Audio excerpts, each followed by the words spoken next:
এবার রেফারির বিরুদ্ধে বিস্তর অভিযোগ তুলেছে স্প্যানিশ জায়ান্ট রিয়াল মাদ্রিদ। এমনকি হুমকিও দিয়েছে ফিফার কাছে নালিশের।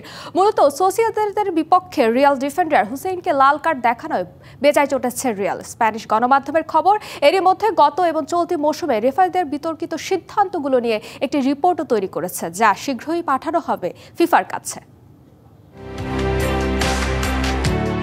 রেফারির সাথে রিয়ালের দ্বন্দ্ব যেন লেগেই আছে। গেল মৌসুম সহ এমনকি কোপা দেল রের ফাইনালেও রেফারির বিরুদ্ধে অভিযোগ তুলেছিল স্প্যানিশ জায়ান্টরা। এবার চলতি মৌসুম শুরু না হতেই অভিযোগের পসরা সাজিয়ে বসেছে রিয়াল মাদ্রিদ। নিজেদের শেষ ম্যাচে সোসিয়েদাদের বিপক্ষে প্রায় ৬০ মিনিট ১০ জন নিয়ে খেলেছেন রিয়াল। ম্যাচের ৩২ মিনিটে সোসিয়েদাদ অধিনায়ক ওয়ারজাবালকে ট্যাকেল করেন হুইসেন। যদিও বল পুরোপুরি নিয়ন্ত্রণে ছিল না সোসিয়েদাদ অধিনায়কের, ধাক্কা লেগেই তিনি মাটিতে পড়ে গেলে সরাসরি হুইসেনকে লাল কার্ড দেখান রেফারি।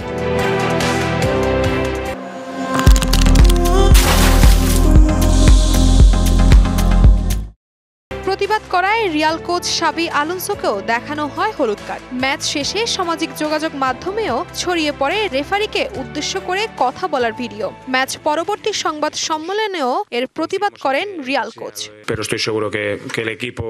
আমার মতে এটা হলুদ কার্ড হয়। মিলিতা খুব কাছে ছিল, বলও নিয়ন্ত্রণে ছিল না, তখনও প্রায় ৪০ মিটার পথ পাড়ি দিতে হতো। রেফারি রিপ্লে দেখেও আমার মত পাল্টায়নি। এই সিদ্ধান্ত অবশ্যই ভিডিও রেফারিতে যাবে। এমন ঘটনার পর রিয়াল মাদ্রিদ ফিফার কাছে নালিশ জানাতে অনড়। এরই মধ্যে তৈরি করা হয়েছে রিপোর্ট, যেখানে তুলে ধরা হয়েছে চলতি ও গেল মৌসুমের রেফারির সব বিতর্কিত সিদ্ধান্ত।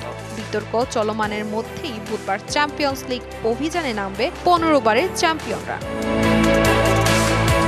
Tasfia Tabassum, DBC news desk.